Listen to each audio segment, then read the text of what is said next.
Bonsoir à toutes et à tous, bienvenue dans cette édition d'information. Le titre de l'actualité ce soir, fin à Genève, des travaux sur l'examen périodique universel. À cette occasion, la Guinée a fait état de progrès réalisés en matière de droits de l'homme et s'est dit consciente des défis pour davantage être en harmonie avec les engagements internationaux. Et puis nous irons à Farano se tenir récemment à la deuxième réunion technique régionale de la santé. Les acteurs impliqués dans l'amélioration des soins de santé et autres intervenants dans le secteur se concertent pour de meilleures stratégies. Enfin, le ministère du Budget, à travers son bureau de stratégie et de développement, s'active pour le budget programme 2026. Un document de référence, c'est le résultat de nombreux efforts engagés dans le secteur. Voilà pour le sommaire encore une fois. Bonsoir à tous. Fin à Genève des travaux sur l'examen périodique universel. À cette occasion, la Guinée a fait état des progrès réalisés en matière de droits de l'homme et s'est dit consciente des défis pour davantage être en harmonie avec les engagements internationaux. Au terme des travaux des pays membres du Conseil, ont salué les efforts de la Guinée et formulé des recommandations pour améliorer les pratiques. Voici le compte rendu de notre reporter depuis Genève, Tierno Younoussaba. La section de recommandations du rapport est adoptée. Après la présentation du rapport national, plus de 250 recommandations sont faites à la Guinée à l'occasion de l'examen périodique universel. Elles devront être mises en œuvre afin davantage améliorer les droits de l'homme avant le prochain EPU. Ici, le ministre de la Justice et sa délégation reçoivent du Conseil des droits de l'homme les différentes recommandations.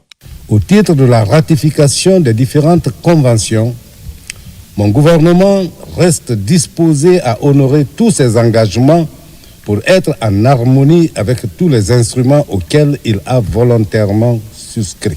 Concernant les différentes réformes institutionnelles et législatives, nous tenons à poursuivre toutes les actions déjà engagées afin d'internaliser les conventions internationales ratifiées, notamment la Convention contre les disparitions forcées.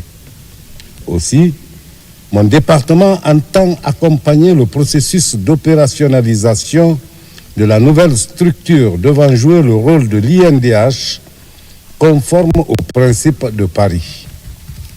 Sur le plan de la lutte contre la corruption, nos efforts seront poursuivis afin de mettre fin à cette pratique dans notre âge. À propos de la ratification du deuxième protocole facultatif relatif aux droits civils et politiques portant sur la peine de mort, mon pays soumettra le projet de cet instrument à son futur Parlement dès qu'il sera installé. Nous engageons à mettre tout en œuvre pour que le respect de ces droits puisse être une réalité dans la perspective des élections annoncées par Monsieur le Président de la République cette année. Concernant les relations avec les différentes institutions, nous sommes mieux placés pour comprendre toute l'utilité de renforcer les liens de collaboration. C'est pourquoi l'engagement de mon gouvernement est total pour l'instauration d'une véritable coopération avec l'ensemble des institutions intervenant sur les questions de promotion et de protection des droits de l'homme. La Guinée est à sa 4e participation à ce dialogue de haut niveau sur la situation des droits de l'homme. Au visant donc de nombreuses recommandations, la Guinée va se mettre au travail pour leur mise en œuvre. Il va falloir mettre en place un plan opérationnel de mise en œuvre de l'ensemble des recommandations qui ont été formulées à la Guinée ici, notamment la rédaction des rapports, mais aussi des réflexions sur la présentation des recommandations qui ont été reçues ici, pour faire la vulgarisation au niveau de la Guinée afin de permettre à chaque département d'identifier les recommandations qui relèvent de son secteur et de se lancer dans leur mise en œuvre. Que c'est nous qui allouons les ressources conséquentes en termes de droits civils et politiques, en termes de droits économiques, sociaux et culturels et aussi des droits catégoriels. Et donc pour nous, ce rendez-vous était important pour le Parlement de transition. C'est ce qui justifie effectivement sa présence ici à Genève, aux côtés du gouvernement guinéen. Au terme de cette phase, la Guinée va mener une campagne continue en faveur de la promotion et de la protection des droits de l'homme, une volonté qui va aider le pays à être en harmonie avec ses engagements en la matière. Dakar, la capitale sénégalaise, a vibré au rythme de la 25e édition de la Foire internationale de l'agriculture et des ressources animales. Le savoir-faire des CAEF de la Guinée est exposé. C'est un engagement du gouvernement matérialisé sur le terrain par le ministère de la Promotion féminine et des personnes vulnérables. Mohamed De Camara, envoyé spécial. À Dakar, dans la capitale sénégalaise, la Foire internationale de l'agriculture et des ressources animales est à sa 25e édition. La Guinée participe à la rencontre de 2025. Dans ce stand imposant, elle montre le fruit du génie créateur des femmes guinéennes, du textile du pays en passant par les produits alimentaires transformés. La Guinée fait bonne figure à cette foire internationale. Nous sommes fiers ici de voir que se concrétise cette vision du président de la République qui est de permettre à toutes les femmes de Guinée d'être des femmes autonomes, d'être des femmes vraiment entrepreneurs, chacune dans leur domaine. Vous savez, en fait, les KEF, la Direction générale des KEF a pour mission principale la mise en œuvre de la politique d'autonomisation des femmes et des filles de Guinée. Ces produits issus de l'artisanat guinéen sont l'œuvre des femmes et filles formées dans les KEF du pays et accompagnées par le FAEF. C'est l'opportunité pour elles de montrer leur savoir-faire et que les clients puissent avoir des clients au Sénégal. On a pu, dans nos discussions, rencontrer la directrice générale de l'ADER et également la directrice générale du Fonds national de microfinance. Donc ça, ce sont des partenariats que nous allons laisser évoluer. Pour renforcer cette dynamique, des contacts sont menés au plus haut niveau ici à Dakar, histoire de mener à bien la mission de faire de l'autonomisation économique une réalité dans le pays. Je suis très heureuse de recevoir mes collègues de la Guinée-Conakry. Je pense qu'elles sont en train d'abattre un travail colossal en direction des femmes qui sont des cibles vulnérables et qui ont besoin d'être accompagnées pour leur autonomisation. La démarche de la Guinée, à travers sa présence à la Fiera de Dakar, concourt à mieux présenter les produits locaux dans les espaces dédiés au monde entier. Renforcement de capacité des agents chargés de réaliser l'enquête conjoncturelle de l'élevage venue des préfectures de l'arrière-pays seront affûtés à Kindia et Kankan pour une collecte de données fiables, des données susceptibles de baliser les projets de valorisation du potentiel pastoral du pays. Fodé Camara. Au niveau du monde rural, l'élevage est la deuxième activité la plus pratiquée. Un secteur vital à conforter par l'amélioration de l'accès aux infrastructures, la maîtrise des maladies et l'ouverture des marchés. Pour améliorer la coordination, la planification et autres indicateurs de performance, les travaux de l'enquête conjoncturelle de l'élevage sont lancés à Kindia.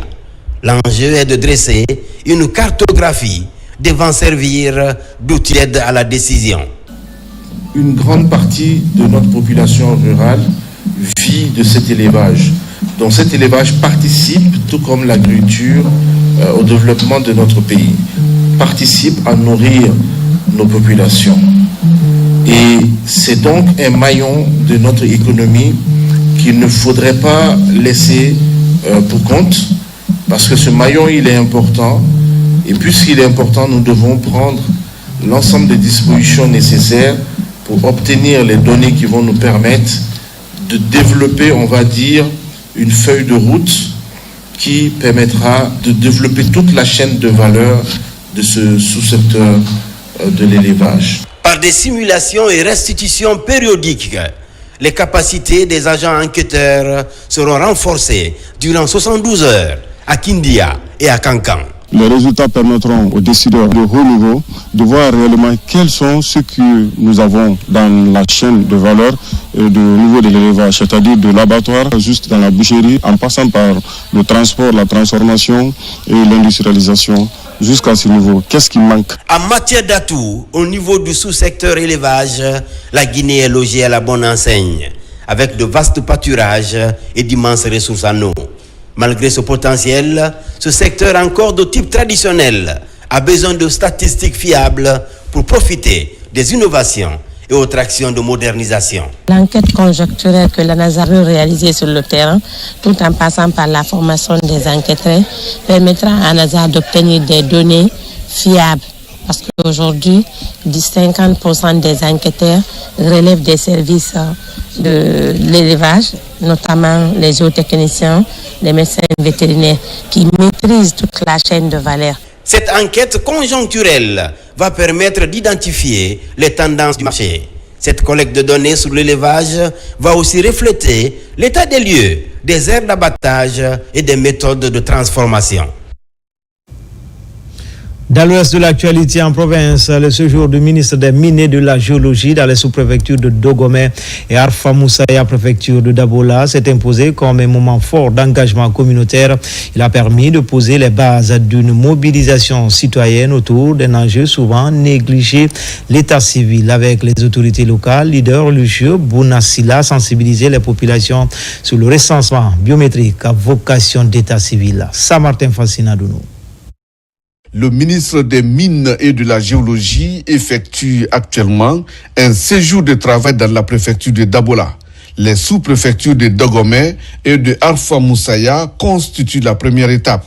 À travers des débats publics, Bounassila donne des perspectives et des enjeux du programme national de recensement administratif. Pour ce recensement, on connaît la population exacte de la Guinée. Pour que chaque Guinéen ait un numéro identifiant unique, comme ça se passe dans les pays développés.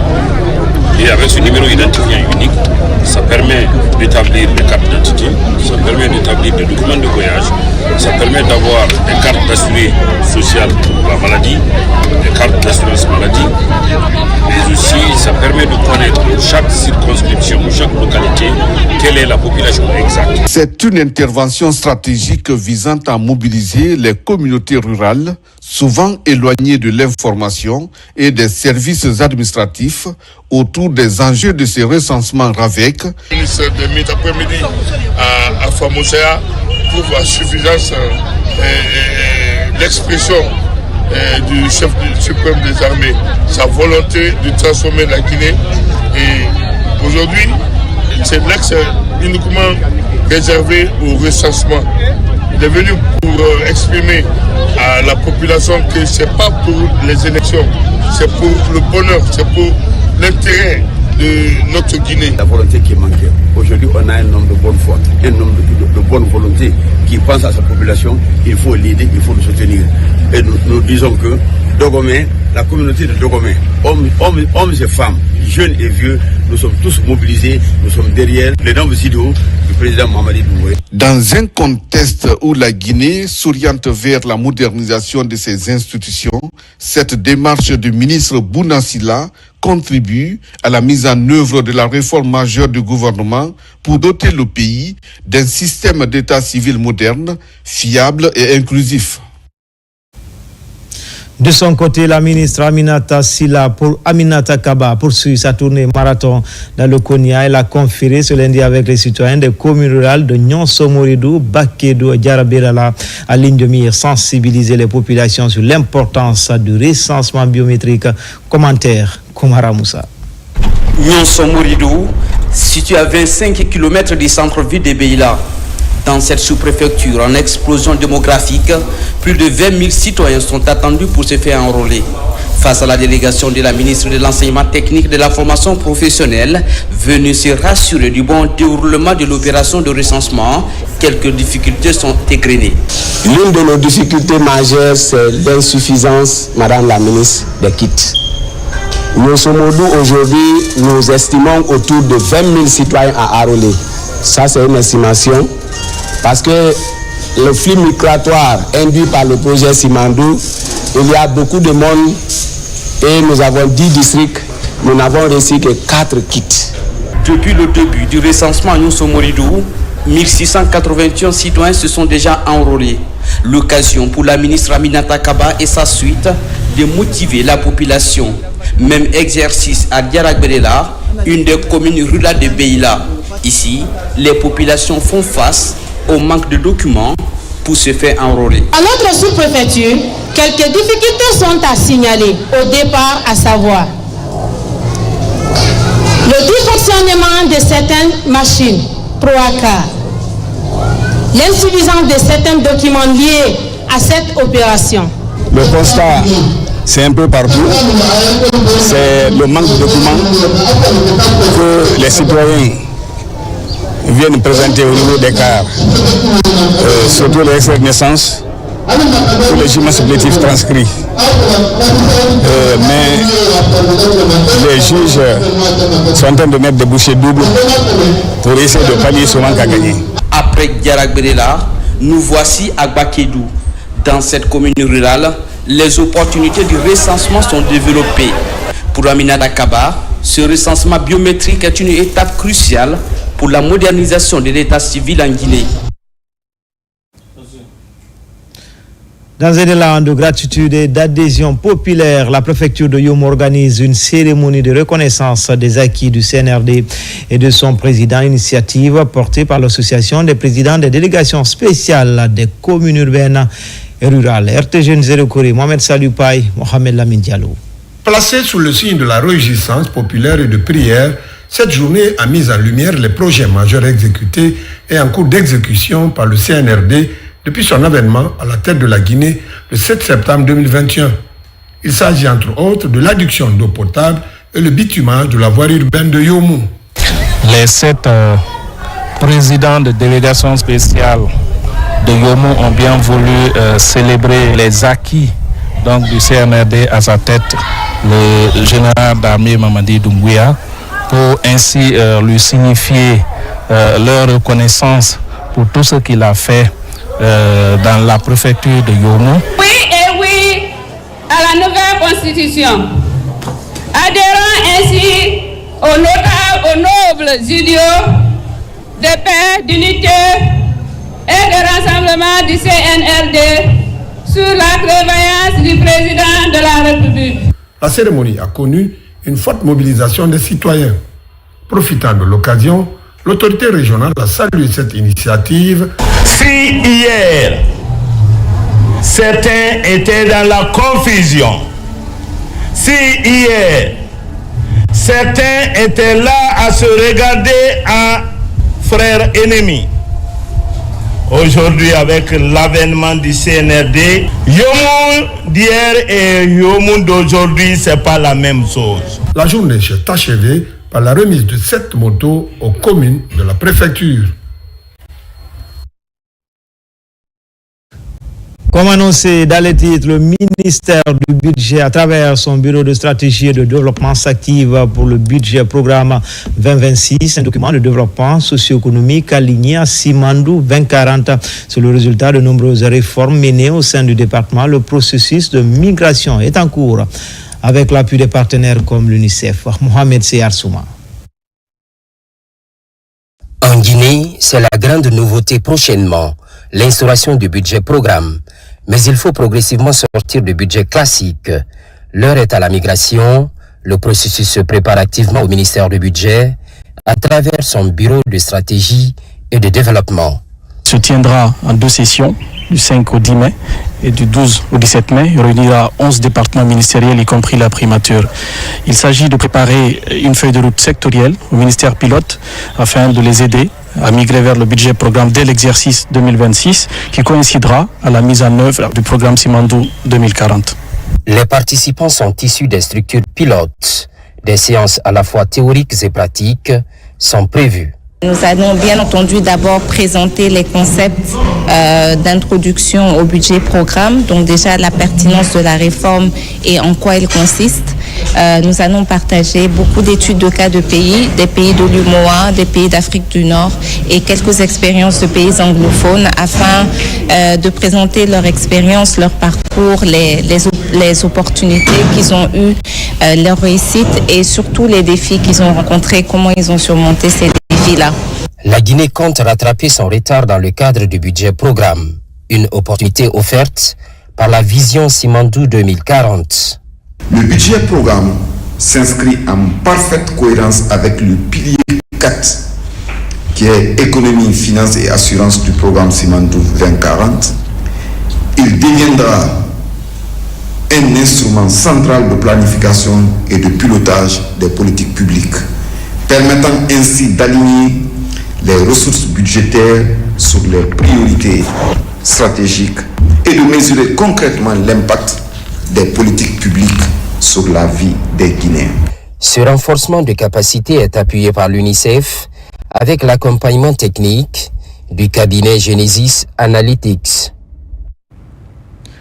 En déplacement avec cette mission d'évaluation dans les zones orifères du nord et férifères du sud de la Guinée, il était question de mener une étude approfondie sur les capacités des petites et moyennes entreprises et les opportunités de sous-traitance à Conakry. La restitution de la mission est faite en présence de tous les acteurs en charge de la promotion du contenu local. Abdul Karim Kamara.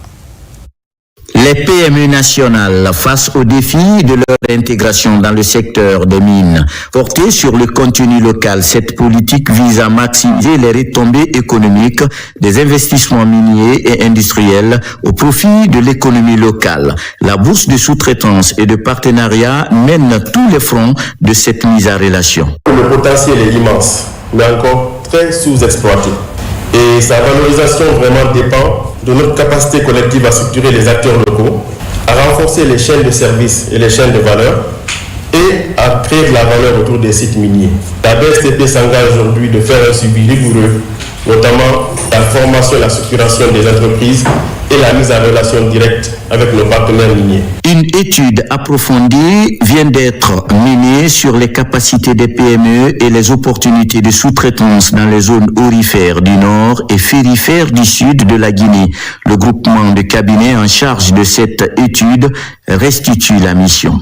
On se rend compte qu'il y a des opportunités réelles qui existent et que sur le plan institutionnel, l'État a fait des efforts exceptionnels. Nous pensons que d'ici les 2 prochaines années, ça va avoir des effets extrêmement importants au niveau des entreprises locales. C'est une complémentarité et une synergie d'action que demande vraiment le ministère du Commerce, de l'Industrie et des PME. Que chaque acteur puisse jouer un rôle, c'est-à-dire au niveau de l'élaboration des politiques, stratégies et lois, en même temps le renforcement de capacités qui est vraiment une priorité et pour mettre en avant le potentiel local. C'est une initiative du projet de gestion des ressources naturelles minières et de l'environnement dont le but est de structurer le tissu économique local et favoriser l'intégration de celui-ci dans les chaînes de valeur de l'industrie minière. Le président Mamadi Doumbouya, lors de la première réunion qu'il a eu à tenir avec les sociétés minières et les acteurs du secteur minier, il a demandé à ce que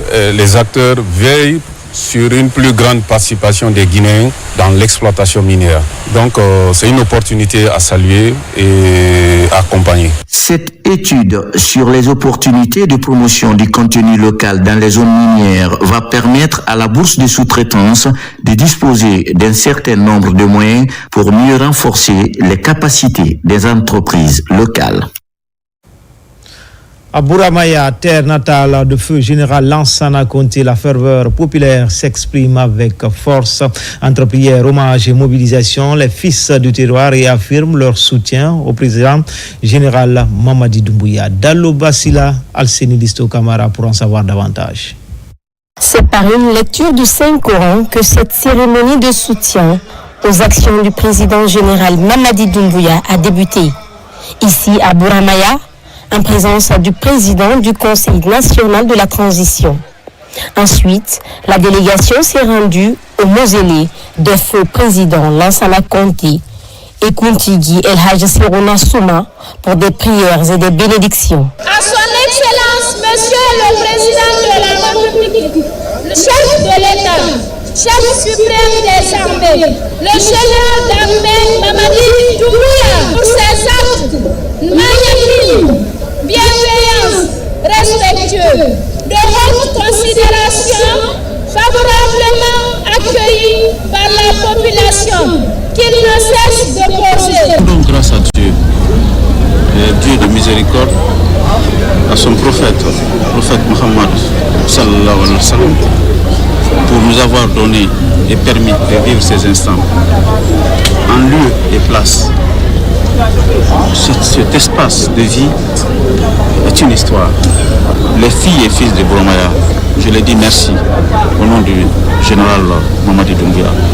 Ce carnaval géant a mobilisé toutes les couches sociales de Tanéné. Suivi de ce concert placé, sous le signe de l'unité et de la paix.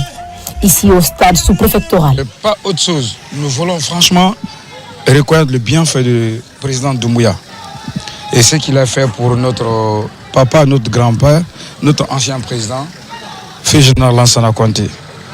Et on ne peut pas rester en marge sans le magnifier, ce qu'il a fait pour la famille Conté. Cette manifestation de soutien des fils et filles de Bouramaya s'inscrit dans une dynamique de reconnaissance des actions de développement du président général Mamadi Doumbouya, mais aussi de l'attachement du président du CNRD aux idéaux du feu général Lansana Conté. Dans la région de l'Abbé, plus précisément à l'Ilouma, les populations de la commune rurale de Sagalé également soutiennent les acquis du CNRD. Dans cette cité sainte, les citoyens se mobilisent autour du Coran pour des prières pour la réussite de la refondation et la poursuite des actions déjà entreprises par le général Mamadi Doumbouya. Les images de Sarah Foudine Diallo sont commentées par Marwan Kamara. Sagalé, commune rurale de la préfecture de l'Ilouma, bénéficie depuis le 5 septembre 2021 des retombées de la gouvernance du CNRD et du gouvernement guinéen. Cette localité à forte valeur spirituelle voit sortir des terres plusieurs infrastructures saluées par la population. Vous pouvez témoigner à l'aide des images la construction de ce centre de santé amélioré qui fait la fierté de tout un chacun de Sagalé et de tout un chacun de l'Ilouma. C'est fierté pour nous. En voyant la route, nous avons compris que le CNRD fait face à nous et nous aussi nous faisons face au CNRD sous le guide de notre général président Mamadi Doumbouya. Parmi les projets majeurs, le reprofilage de la route Lilouma-Télimélé qui traverse notamment Sagalé améliore considérablement la circulation des personnes et des biens. Nous avons vu passer plusieurs régimes dans ce pays, mais avec le CNRD, ce que nous avons bénéficié en matière de développement ici à Sagalé, c'est du jamais vu. On soutient et on soutiendra le CNRD, son président. Les images démontrent aujourd'hui, à 15 minutes, tu peux faire les 25 kilos qui séparent Sagalé et l'Ilouma. Auparavant, c'était toute une journée avec le risque d'accident. En reconnaissance des acquis du CNRD, une lecture du Saint-Coran a été organisée à Bouli. Ce moment de recueillement a permis de formuler des prières pour la paix et le vivre ensemble. C'est l'événement le plus attendu des hommes de médias et des acteurs sportifs du pays. Le Nimba d'Or. Direction Sigiro, les initiatives de soutien des actions de développement amorcées par le chef de l'État se multiplient.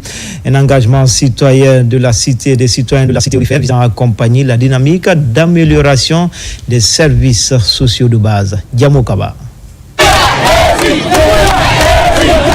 Le village de Tigui-Wouling, dans Sigiri, en ébullition pour soutenir le président de la République. Résidents et ressortissants participent à cette marche de soutien aux idéaux du CNRD pour faire part de leur motivation. L'élan séduisant du développement socio-économique du pays est l'une des quintessences de cette couche à pied pour apprécier le vent de renouveau aujourd'hui qui touche tous les domaines.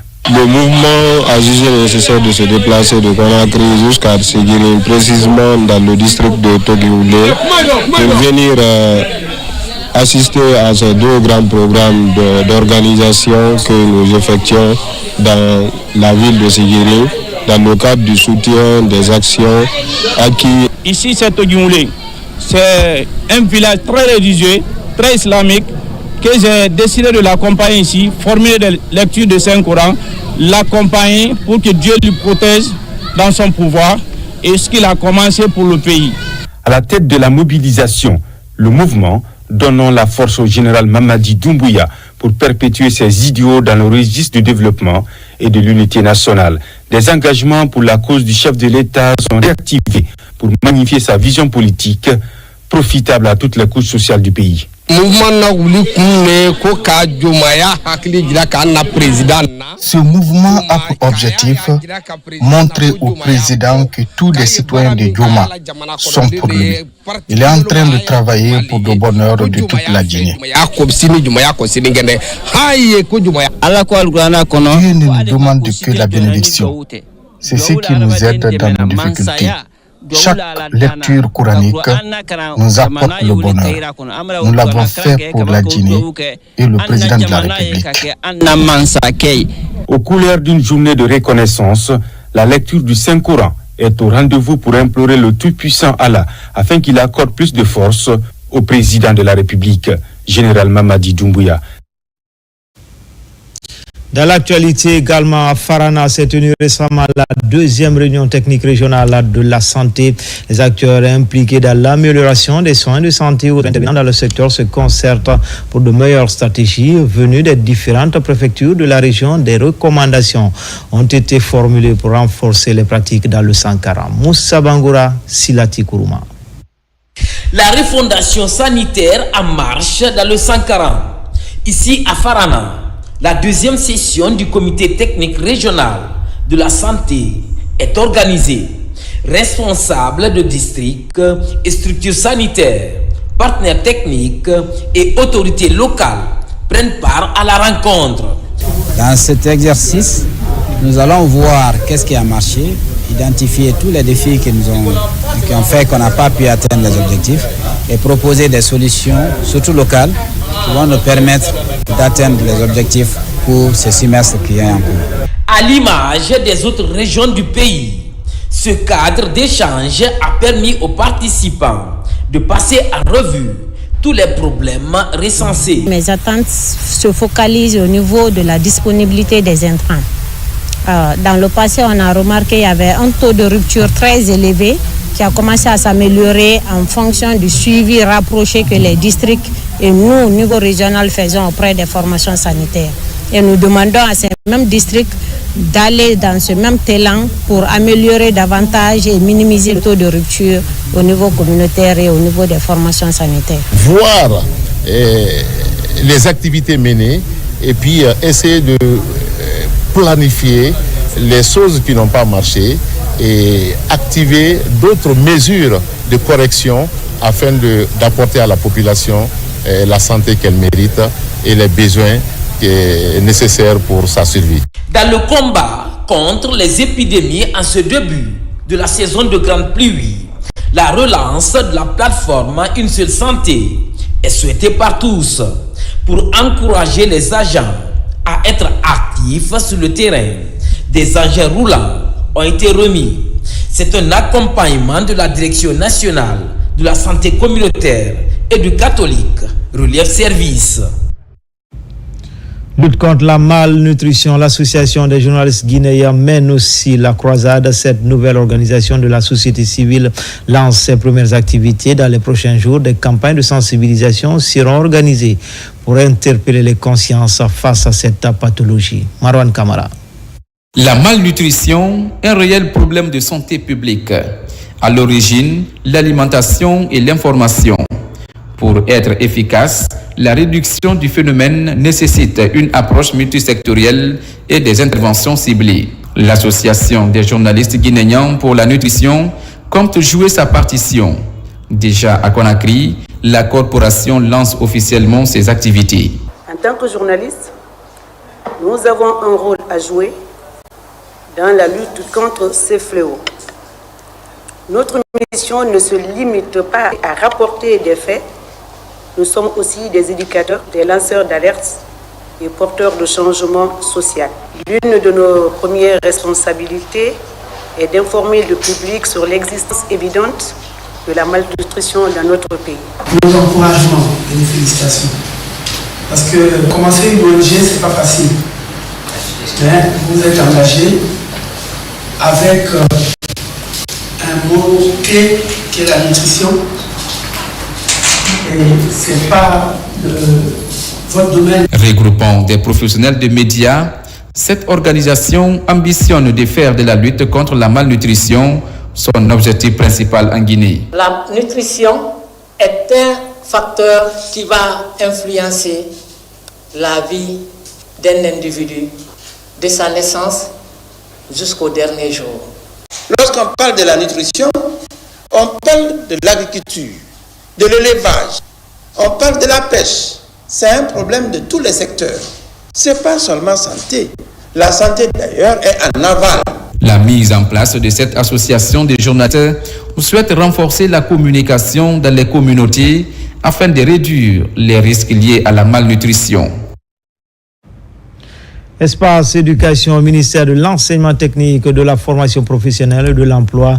La génération de la filière préscolaire dans les écoles normales d'instituteurs se formalise après 10 ans d'expérimentation dans les ENI de Cancan, Kindia, du Briquet et les questions de lancer à l'échelle nationale. Déjà, la Direction nationale de l'éducation préscolaire et de la protection de l'enfance a initié la formation des formateurs, des enseignants de l'ENI dans les régions de Nzérékoré, Mamou, Kindia.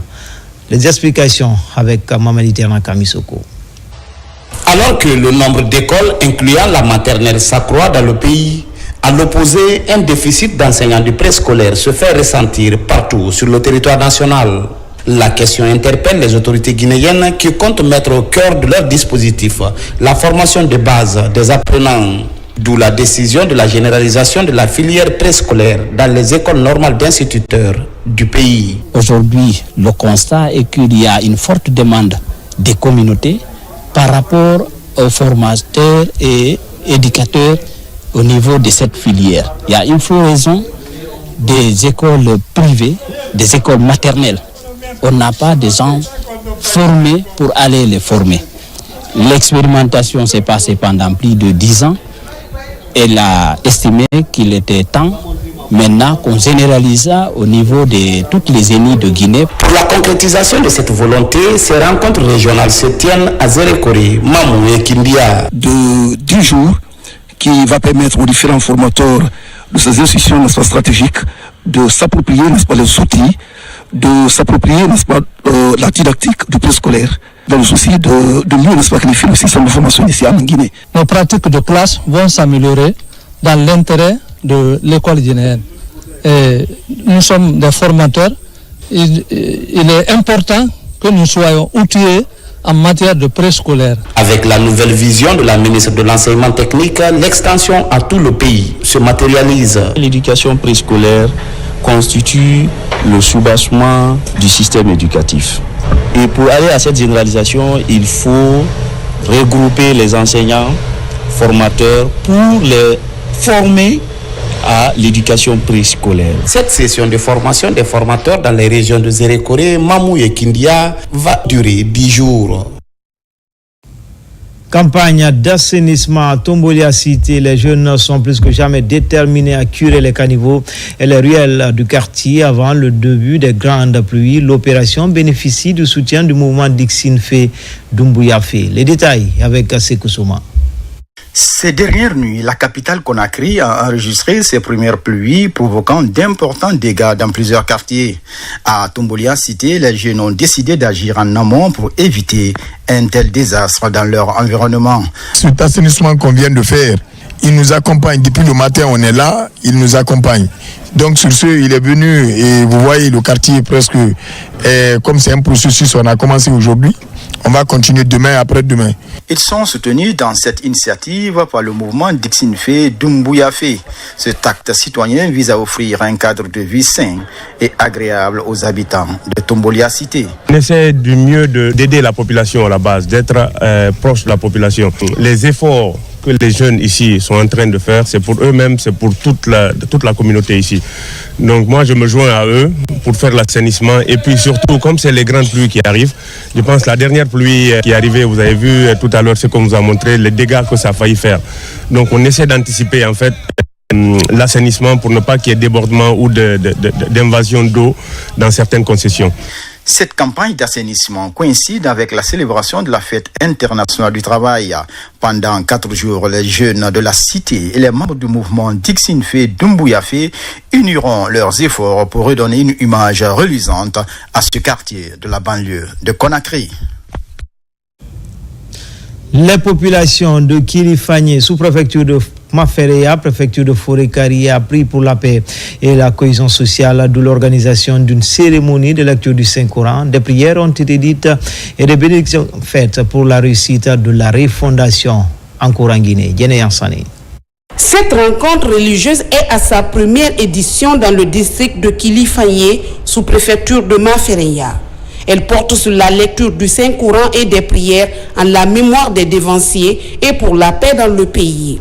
L'initiative est portée par les fils et filles ressortissants et résidents de Kilifanye. Nous avons jugé nécessaire de faire un FIDAO pour que tout le monde puisse se retrouver, qui permettra à tous de se rassembler. L'annonce a été faite dans la mosquée. Désormais, cette date fera tâche d'huile à Fagné. Les dates du 2, du 3 et du 4 mai de chaque année soit désormais une année de FIDAO à Fagné. En plus de sa portée religieuse, cette rencontre est aussi un moment de communion pour les fils et filles de Kilifanye après une longue date.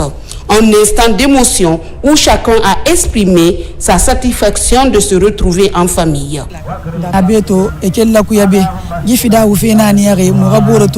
C'est une belle occasion pour les ressortissants de Fagné de se retrouver après tant d'années d'absence.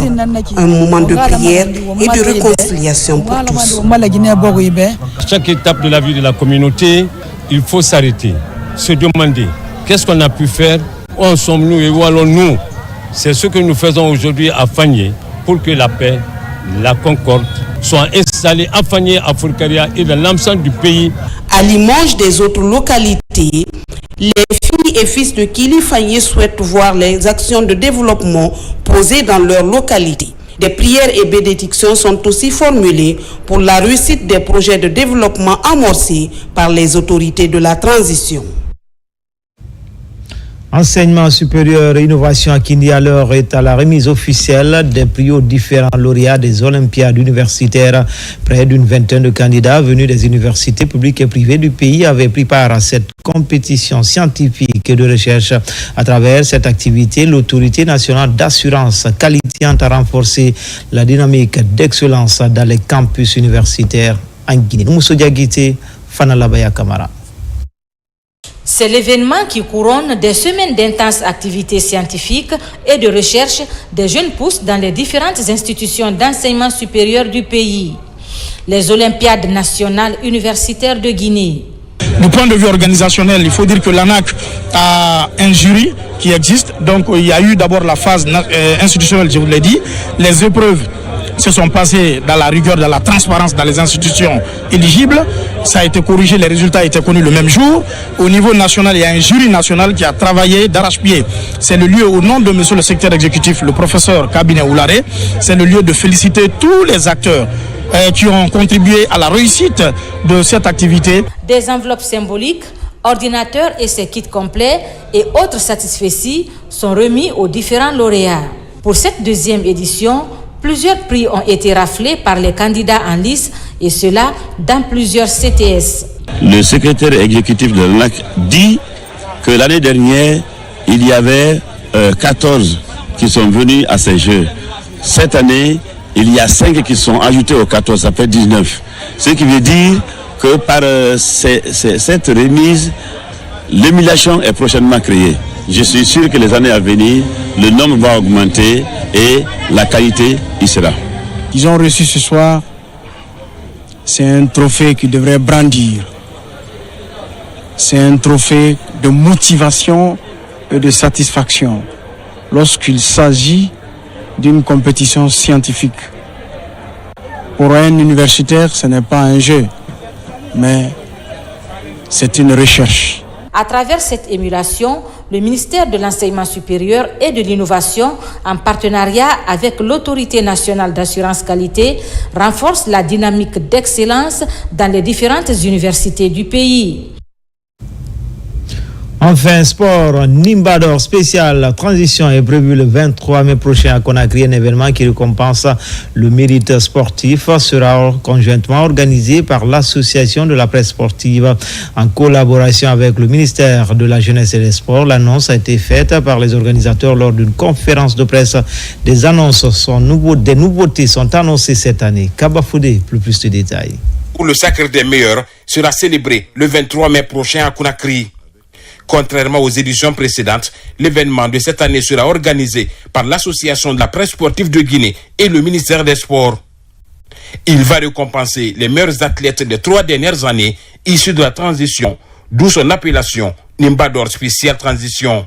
Cette fois-ci, sur initiative, sur proposition du département des sports, à laquelle nous avons pleinement adhéré, nous allons récompenser les meilleurs athlètes de la période de la transition.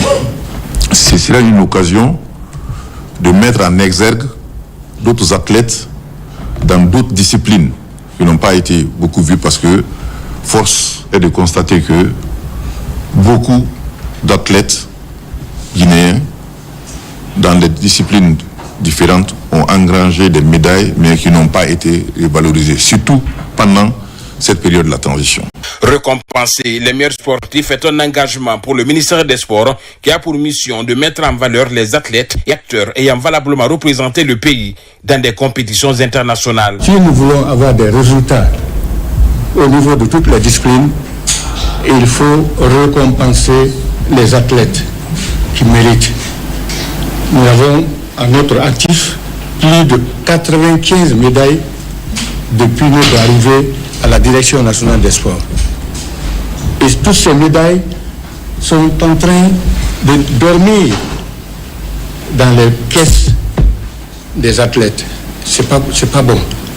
Ça, nous n'allons pas accepter que ces médailles-là ne soient pas présentées publiquement devant la population guinéenne. Quand on a fait des efforts et que les efforts ont payé, c'est important que l'on se dise que oui, tel a fait tel effort pour avoir tel résultat.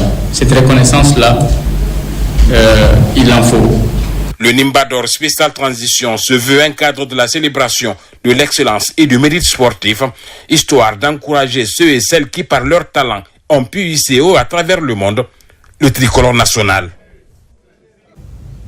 C'était tout pour ce soir. Tout le plaisir a été pour moi de vous servir. L'actualité se poursuit sur le www.rtgguinée.info. À bientôt pour d'autres actualités sur la Guinée, notre paradis terre de richesse et d'innovation. Inch'Allah.